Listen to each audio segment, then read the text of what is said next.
On December 27, 2003, 8 Boy Scouts and 2 counselors went into Florida's Boy Scout cave. They were 16-year-old Javik Henderson and 15-year-old Michael Shiro, who were both excited to go on an adventure and test their courage underground. The cave, which is known for its tight crawlways and steep twists, was thought to be reasonably secure because it was well built and popular with local explorers. The lads were told that the hallways were too tight, but they were too excited to explore to turn back. The party assumed they could simply get around the map because they had studied a simple one before. They approached the dimly lighted foyer with flashlights in hand and a positive mood, not knowing that the experience would soon test their courage, strength, and friendship. At first, they could hear faint laughter, but as they proceeded farther into the cave, the darkness got darker and the air got colder, wrapping around them like a living thing. It would become a real test of survival instead of just a scout trip. Because the boys were so big, the counselors stayed outside to let them run about. The air within was cold, and the light from their flashlights lit up the dark tunnels. About an hour later, they got to a really hard area dubbed the Hairpin Curve. It's a narrow path that curves at a steep angle and is just big enough for one person to crawl through.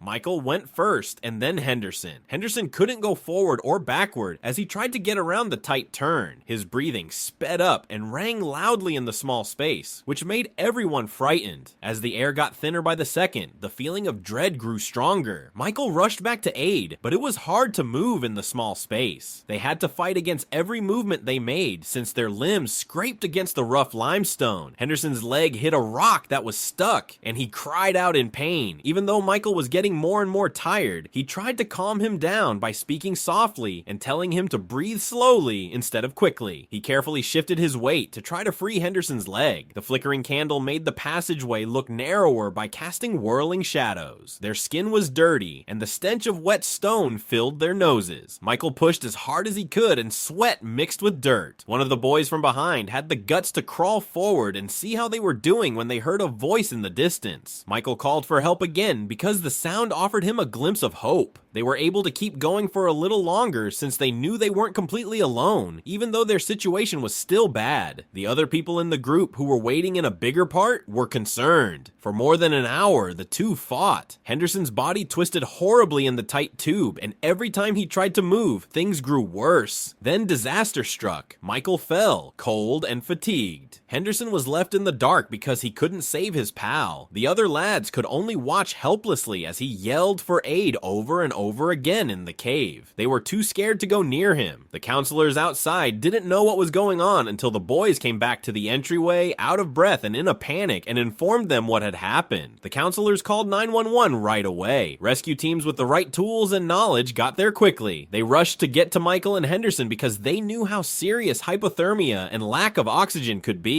When rescuers got at the Hairpin Curve, Henderson was clammy and awake, but not very active. Michael was slumped over, dead, and cold to the touch just ahead. To make the narrow corridor wider, rescuers gently chipped away at the limestone. As each hit echoed through the cave, the fear grew. Henderson, whose body was tense and shaking from the cold and tension, sobbed with relief when they let him go after more than an hour. Rescuers wrapped him in a thermal blanket and then carefully escorted him through the narrow, crowded hallways to the cave's entrance. The rescuers moved slowly so that Henderson could keep going without falling. Their faint flashlight beams danced across the wet stone walls. They stopped every few steps so he could catch his breath. Even though he was shaken, he tried to stay upright since he was determined to live on his own. Then Michael became clear. He was in worse shape. His skin was practically blue from being outside. He wasn't responding, and he was hardly breathing. To stop other people from getting hurt, the rescuers worked for 2 more long hours, carefully chiseling and shifting. As they finally let him go, cheers echoed softly through the hallways. His pulse was weak, but yet noticeable. The staff swiftly stabilized his neck, put him in a lot of thermal layers, and strapped him in with a harness.